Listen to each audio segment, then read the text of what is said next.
सो बहुत काल जाने से मिटा पात योग यहाँ। बहुत काल जाने के बाद वो दिव्य योग जो है मिट जाता है, विश्व रूप दर्शन का जो योग है मिट जाता है। तो सतयुग में सब लोग एक विराट ब्रह्म को ही भगवान का रूप मानते थे।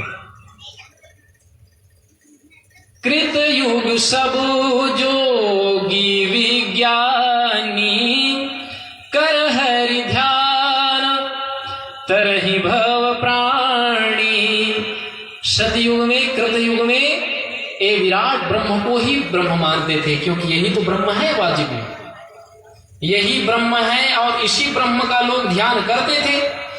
लेकिन हुआ ये, युग परिवर्तन होने के कारण लोग उस परम ज्ञान को भूल गए। तो कुछ समय जाने के बाद ये योग जब मिटा, तब त्रेता आया। तो त्रेता में लोगों की बुद्धि जो है कुछ मैली हो गई। तो मैली होने के कारण भगवान के बताए हुए ज्ञान को भूल गए। कर हरि ध्यान तरहि भव प्राणी। हरि का मतलब क्या है?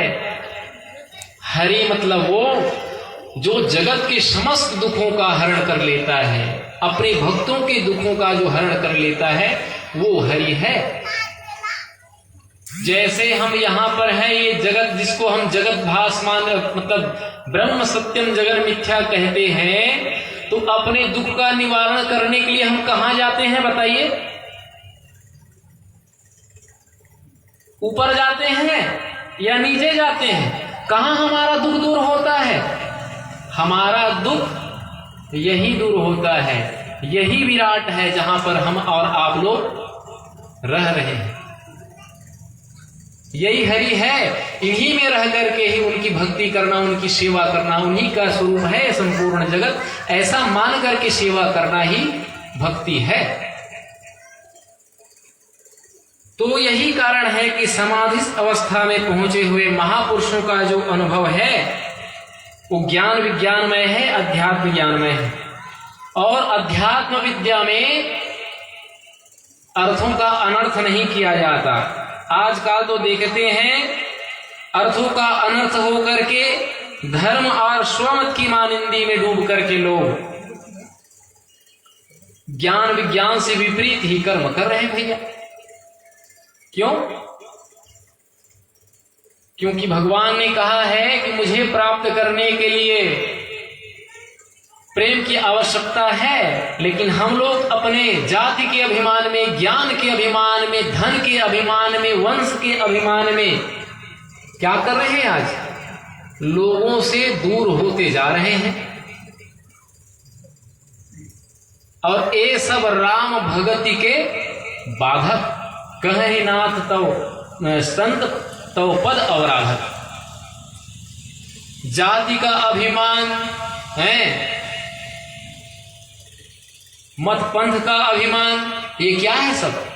ये भगवान से दूर करने में बहुत बड़े भगवान से मिलने में बहुत बड़े बाधक हैं। ये भगवान से दूर कर देते हैं। क्योंकि मैं इतना बड़ा विद्वान आदमी, लो मैं आ गया और जो बेचारा अपने पास बैठने के लिए इच्छुक है उनको हम अपने पास बिठाते ही नहीं।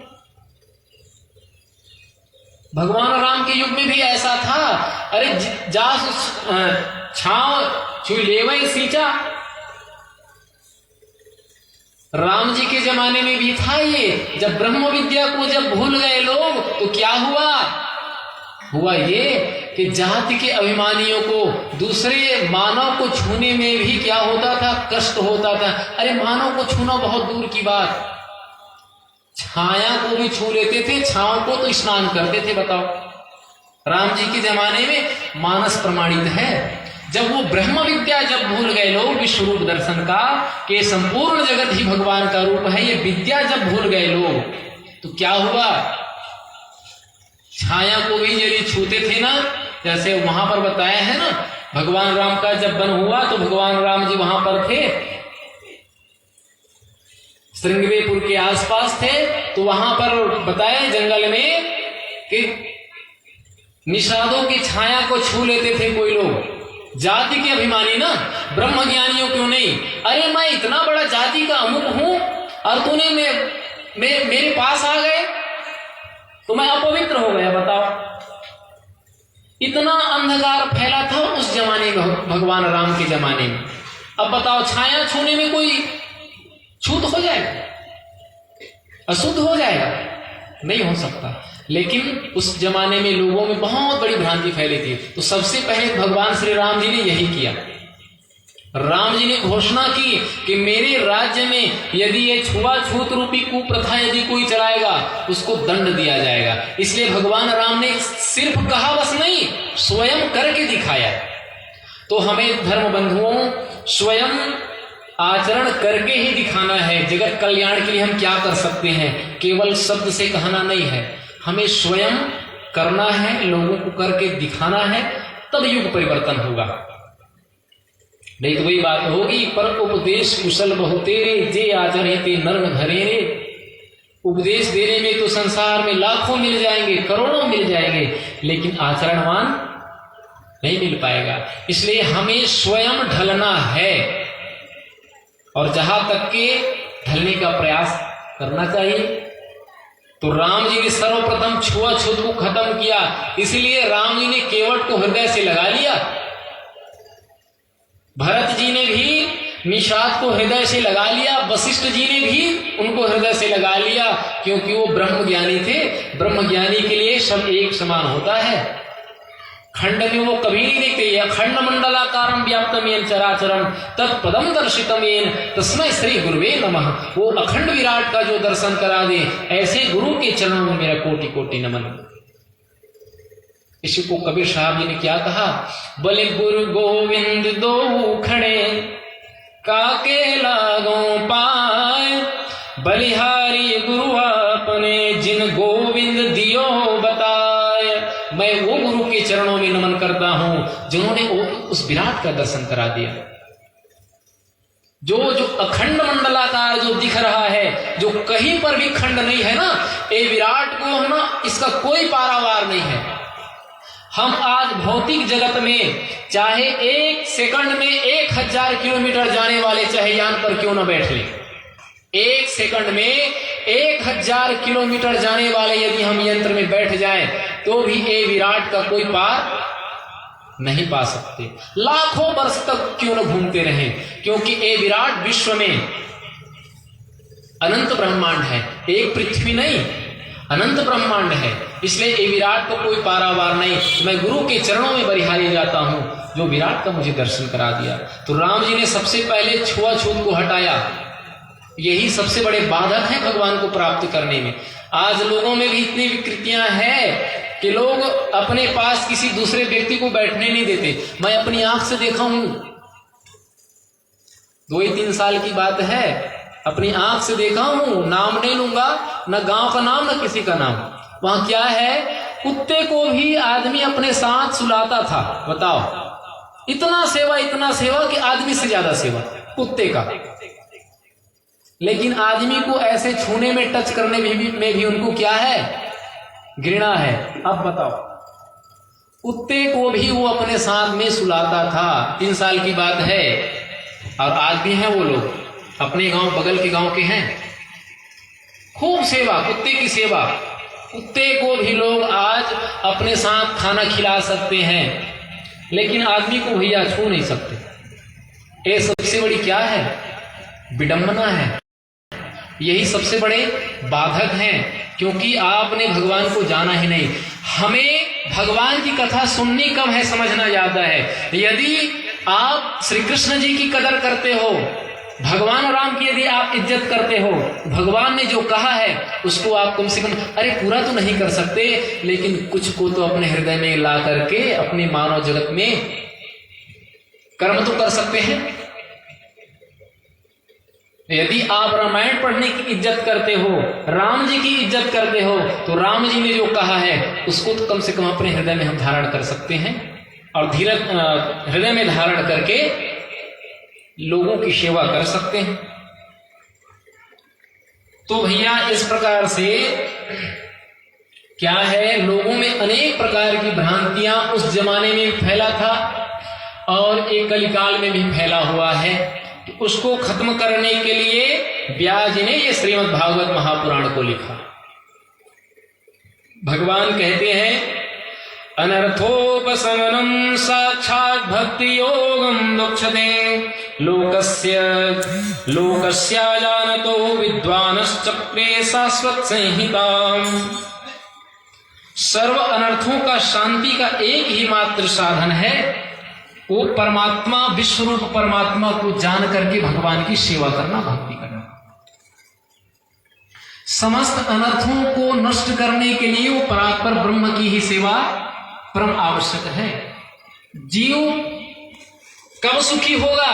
जब संपूर्ण जगत को ही भगवान का रूप मान करके सेवा करेगा, तब सुखी होगा। नहीं तो मैं और मोर तोड़ता माया में फंस करके दुखी रहेंगे।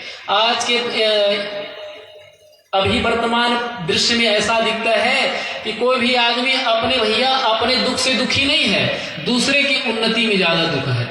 बताओ, अपने दुख से दुख नहीं है उतना उनको, वो दूसरे के उन्नति को देखकर, दूसरे के पुत्र परिवार धन को संपत्ति को देखकर दुखी है कि इसके पास इतना धन संपत्ति क्यों आया।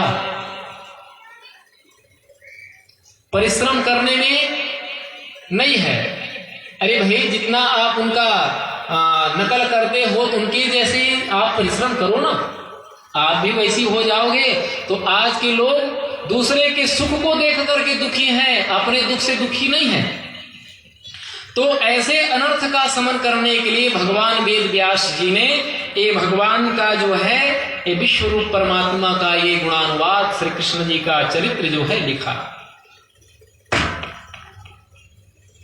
तो आइए, कल हमारा आप श्रवण कर रहे थे कि धुंधकारी का उपाख्यान, उसमें ये है, एक बार होता ये है, इसमें भक्ति और ज्ञान वैराग्य की बातें हैं। भक्ति ज्ञान वैराग्य से ही इसको समझना है, समझ करके अपने आचरण में लाकर कर्म करना है, तभी जीव की मुक्ति हो सकती है। तो वहां पर होता ये है, शौनक आदि ऋषि जो है बोलते हैं, सुत जी आप हमें ये बताइए, आप संसार के बहुत बड़े विद्वान हैं। ये सुत जी महाराज कौन है? ये उस जमाने में सुत जी और सुखदेव जी, ये दोनों गुरु भाई हैं। इन दोनों को भगवान वेद व्यास जी ने श्रीमद् भागवत पढ़ाया था, सुखदेव जी को और सुत जी को। ये दोनों बहुत बड़े ज्ञानी हैं उस जमाने के। तो वहां पर पूछते हैं शौनक आदि ऋषिगण, वो कहते हैं कि महाराज सुत जी, अज्ञान ध्वंतास्त विध्वंस कोटि सूर्य संप्रभा सुदाख्या ही कथा सारम मम कर्ण रसायनम भक्ति ज्ञान विरागाप्तो विवेको वर्धते महान माया मोह निरासश्च वैष्णवैः क्रियते कथम। सुत जी ने बोला, सौनक जी ने कहा, सुत जी आपका ये जो दिव्य ज्ञान है, आप में जो ज्ञान भगवान विश्वरूप की कृपा से है, वो अंधकार को दूर करने के लिए अनंत सूर्य के समान है। इसलिए आप जो है हमारे हृदय के अज्ञान को दूर करने के लिए भगवान की वही दिव्य कथा कहिए, जिनको हमारे कान सुनकर के तृप्त हो जावे, हमारे कानों को सुख मिले। जिनके कान में भगवान की कथा आती है वो कान धन्य है। गोस्वामी जी क्या कहते हैं?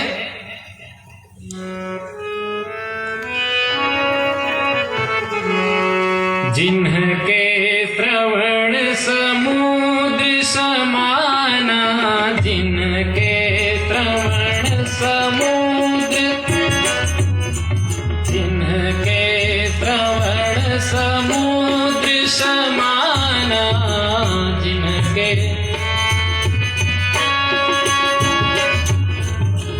कथा तुम्हारे सुभग सरिनाना, कथा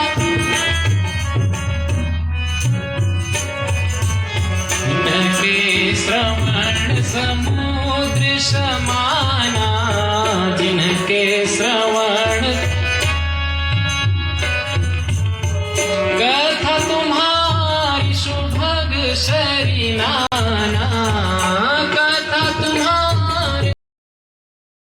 सुभग सरिनाना, जिनके श्रवण समुद्र समाना।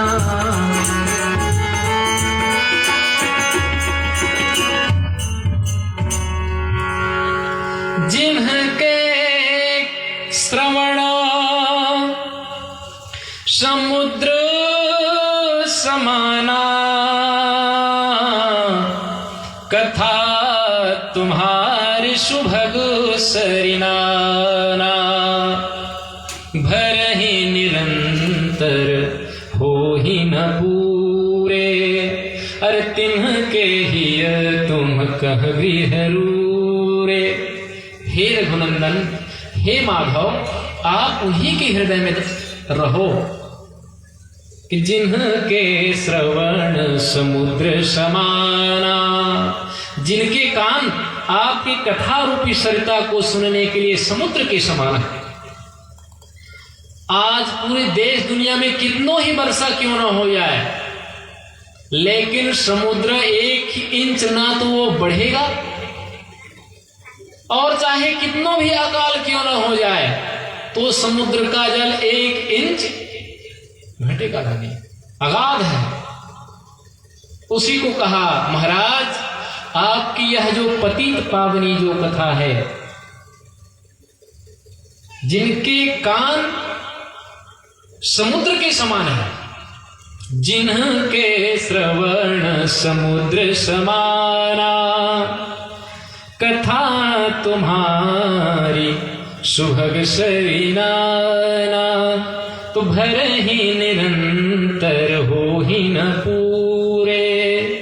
राम जी की कथा, भगवान कृष्ण जी की कथा सुनते सुनते जिनका श्रवण, जिनके कान कभी जो है भरता नहीं, उन्हीं के हृदय में ही भगवान जो है निवास करते हैं, वो विश्वरूप परमात्मा निवास करते हैं।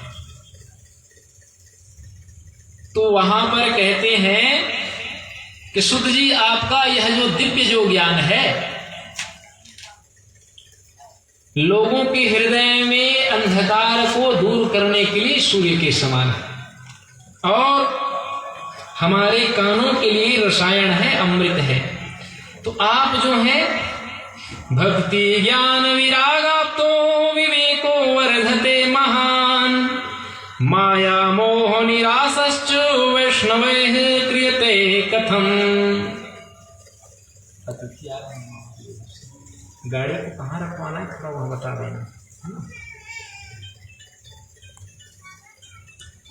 तो वहां पर बोले कि भक्ति ज्ञान और वैराग्य से प्राप्त होने वाले विवेक वृद्धि किस प्रकार से होगा, तथा वैष्णव लोग, अब वैष्णव का मतलब ये है मेरे धर्म बंधुओं, वैष्णव मतलब जातिवाद से नहीं, ये बात ध्यान में रखना आप लोग। हम वैदिक भागवत कह रहे हैं, उसमें प्रत्यक्ष प्रमाण बताएंगे हम आपको। जाति को वैष्णव नहीं कहा जाता। जो भगवान को मानते हैं, समस्त देवी देवताओं का आदर करते हैं, संसार के सभी महान धर्मों का जो आदर करते हैं, उन्हीं को वैष्णव कहा जाता है। सब में उस विश्वरूप परमात्मा का जो क्या करते हैं, दर्शन करते हैं। संपूर्ण जगत में वो श्री सीताराम जी का जो दर्शन करते हैं, उन्हीं को वैष्णव कहा जाता है, जातिवाद को नहीं। इसलिए कहा आपकी जो वाणी है महाराज, ये अज्ञान को खत्म करने के लिए सूर्य के समान है, और वैष्णवों को सुख प्रदान करने वाले हैं। इसलिए आप जो है हमें वही कथा सुनाइए, श्रेष्ठ उपाय बताइए। तो वहां पर होता है कि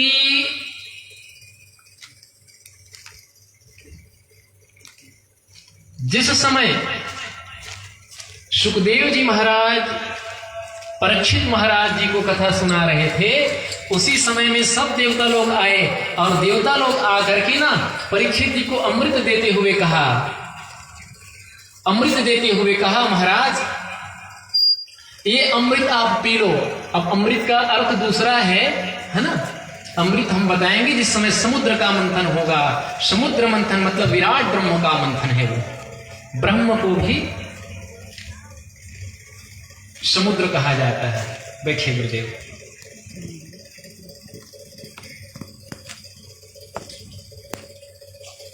तो वहां पर देवता लोग आए और आकर के कहा महाराज ये अमृत आप पान कर लो।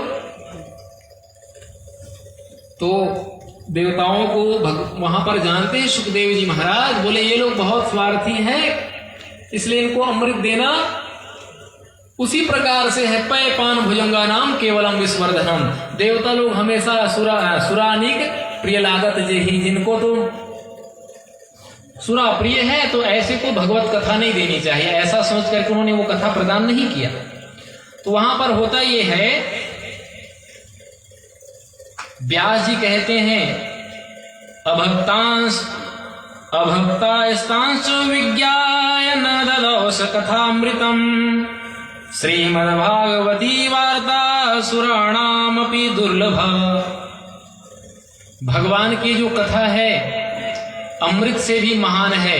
अमृत वैसे होता नहीं, लेकिन अमृत की दूसरी परिभाषा है, लेकिन अमृत को भी अमरता प्रदान करने वाले भगवान की एक दिव्य गाथा है।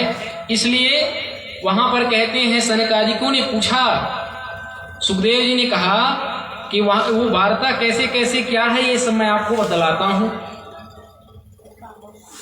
तो उस समय होता यह है, सौनक ऋषियों ने पूछा कि संसारिक प्रपंच से मुक्त एवं विचारशील नारद जी का सनकादिक ऋषियों के संयोग कहां पर हुआ, कैसे हुआ, ये कथा आप हमें बताओ।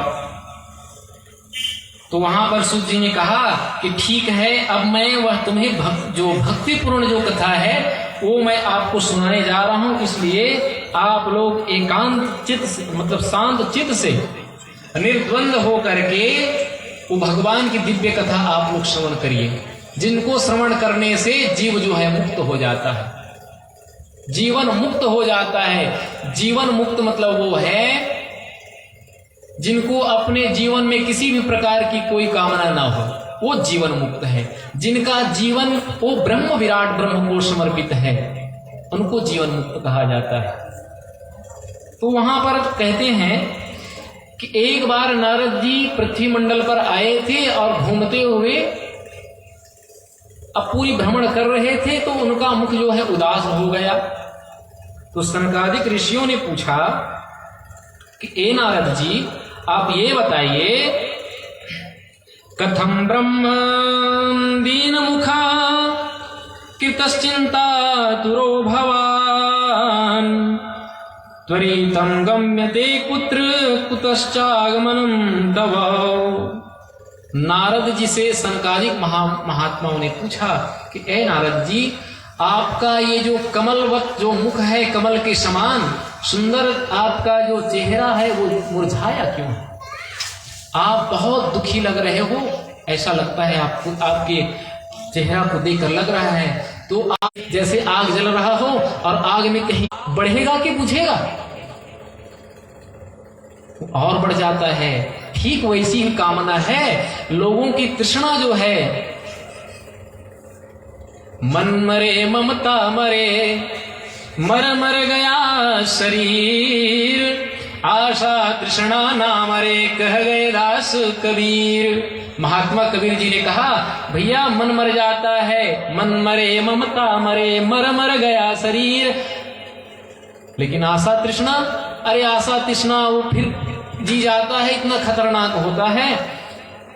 तो वहां पर कहते हैं महाराज मैं गया था तो लोग बहुत दुखी थे, तो उनको देख करके मेरा मन उदास हो गया। लोग केवल आशा तृष्णा के पीछे भाग रहे हैं, भगवान से कोई लेना देना है ही नहीं। तो मैं वहां गया तो देखा एक स्त्री जो है रो रही थी। तो मैंने पूछा देवी आप कौन हो? नारद जी ने पूछा काशी तुम कामिवोचेमा नार्य का पद्मलोचना वद देवी सविस्तारम स्वयस्य दुखस्य कारणम।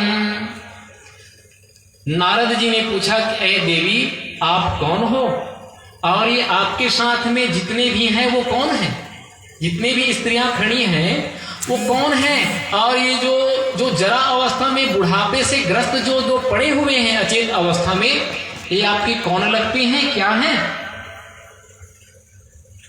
तब वहां पर वो तरुणी स्त्री कहती है कि हे नारद जी, अहम भक्ति रीति ख्याता इमो में तनयो मतो ज्ञान वैराग्य नामानो काल योगेन जर्जरो गंगाद्या सरितश्चेमा मत सेवार्थ समागता तथापि न च मे श्रेयम सेविताया सुरेरपि। तो वहां पर वो तरुणी जो थी वो कहती हैं कि हे नारद जी, मेरी नाम जो है भक्ति है, और ये जो जितने भी स्त्रियां हैं ना, और ये जो जरावस्था में ये पड़े हुए हैं, तो ये मेरे पुत्र हैं ज्ञान और वैराग्य।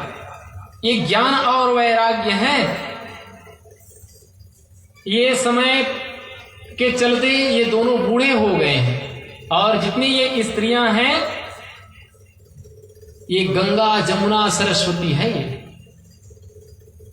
तो नारद जी ने पूछा कि ये बूढ़े क्यों हो गए हैं? भैया माता तरुण है, जवान है, और पुत्र बूढ़े हो गए, ये बात समझ में नहीं आता, क्या है ये?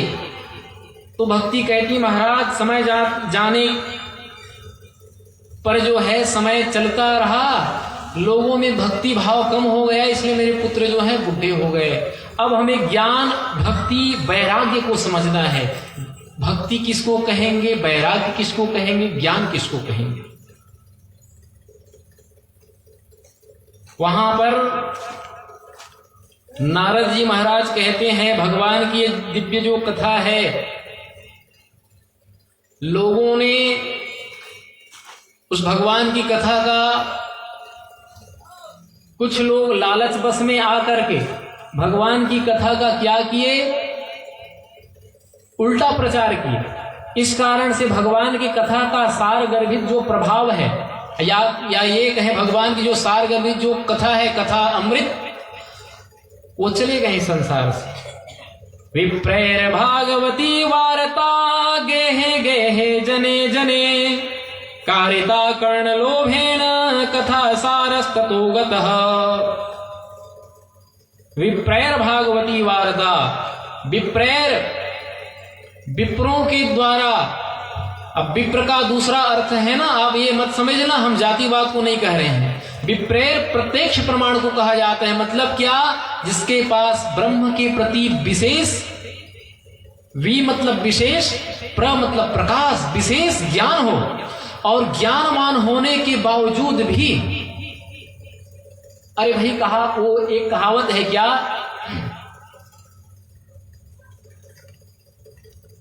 देखी पढ़ाई चूपड़ी मत ललचाओ रे जीव, ऐसा कुछ है ना।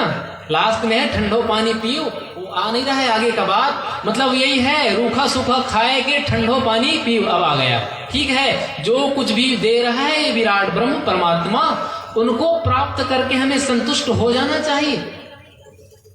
लेकिन कुछ विद्वान लोग विद्वान होने के बावजूद भी, विप्र का यही अर्थ है, इसमें किसी जाति का ये नहीं है ना, जाति विशेष का कोई अधिकार नहीं है इसमें।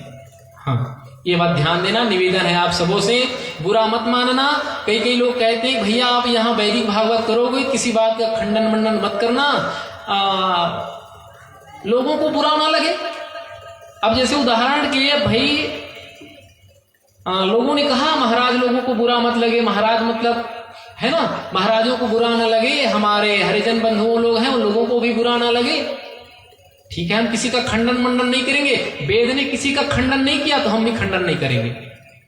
वि मतलब विशेष, प्र मतलब प्रकाश, विशेष ज्ञानवान लोगों ने, हम जाति को नहीं कह रहे हैं ना, हमें बुराई ही करना होगा किसी का, मानकर चलो, बुराई तो करेंगे नहीं, लेकिन बुराई ही करना हो नाम लेकर के करो, वो ज्यादा अच्छा रहता है कि अमुक गांव के आदमी ने ऐसा ऐसा कहा, ये ठीक रहता है। तो विशेष ज्ञानवान लोगों ने क्या किया, धन के लालच में आकर के ये भगवान परमात्मा की जो कथा है, लोभ में आकर के जो सार गर्भ जो कथा है, जन कल्याण वाली जो बातें हैं, वो बातें छिपा दी और कर्म कांड में फंसा दिया। नाना प्रकार के कर्म सब लिखा है वेदों में। वेद ला करके मैं रखूंगा और जिसको मतलब मन होगा पढ़ने का, हमारे पढ़े लिखे युवा भाइयों को, वो आ करके यहाँ मेरे बगल में बैठकर बढ़िया वेद पढ़ सकते हो आप। वेद भी रखूंगा, भगवत गीता है, रामायण है ना, ये तो प्रमाण है इतना। भागवत महापुराण भी है, अपन के पास दो महापुराणे हैं। एक हमारे महाराज जी करते हैं, भैया जी पारायण करते हैं, कोमल बाबू जी, है ना, और देख सकते हैं। तो विप्र का वही मतलब है, सार बातों को छिपा दिया और लोगों को कर्म कांड में फंसा दिया, लालच में फंसा दिया। क्या लालच? मतलब आप भगवान में ये चढ़ाओ तो वो मिलेगा, वो चढ़ाओ तो ये मिलेगा, ये लालच में फंसा दिया। अरे भैया, आप विराट की सही ढंग से सेवा करोगे तो नहीं देंगे क्या भगवान? भगवान की सच्चे मन से सेवा करोगे। मैं तो पूजा पाठ करता नहीं भैया, मेरा निजी मैं बता रहा हूं अपना, मैं ज्यादा पूजा पाठ करता नहीं। क्यों? क्योंकि हम पूजा पाठ करते हैं, उसका मतलब हमें समझना चाहिए। पू मतलब पूर्ण, जा है ना, जा मतलब जानकर, और आ मतलब ज मतलब जानकर, अ मतलब आनंद से। पूर्ण जान करके आनंद से उस ब्रह्म की सेवा करो मन से, वो पूजा है। और पाठ मतलब प मतलब पाकर, आ मतलब आनंद से, ठ मतलब ठहर जाना, वो विराट में स्थित हो जाना। अकंप धारणा बैठे गया द्वैत समाधि सो, बुद्धि में स्थित होवे मैं ही संपूर्ण विश्व हूं। अकंप धारणा बैठे गया द्वैत समाधि सो, समाधि की अवस्था ये अखंड रहने लगे, अनन्यता मिली उसको, वेदों का सार भी मिला। जिसके हृदय में ये बात बैठ जाए कि जो कुछ भी है यह मेरा ही तो रूप है, या जो कुछ भी है ये विराट का ही तो रूप है, सो अनन्य जाके अस।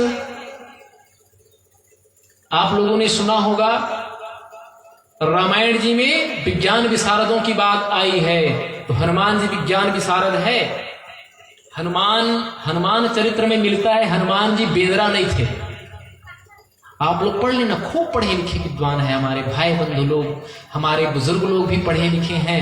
भले उस जमाने के पहले दूसरी तीसरी पढ़े रहते थे, दूसरी तीसरी में नौकरी मिल जाता था, खूब पढ़े लिखे हैं। आप लोग हनुमान नाटक पढ़ करके देखना, हनुमान जी बेनरा नहीं थे, हनुमान जी वानर थे।